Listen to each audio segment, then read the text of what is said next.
వరి పొలం చూడటానికి సూపర్గా ఉంది. ఇది వాన రాకముందు తీసిన వీడియో. చాలా బాగుంది. ఇలానే ఉంటే రైతులకి దిగుబడి అనుకున్న విధిగా వస్తుంది అనుకున్నాం.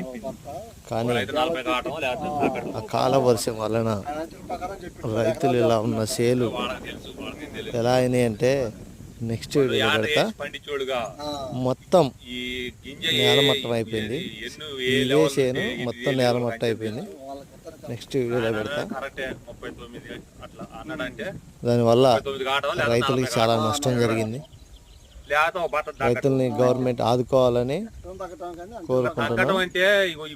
ఎందుకంటే 6 కాలం పండించిన పంట తీరా ఒక వారంలో చేతికి వస్తుంది. అలా జరిగింది.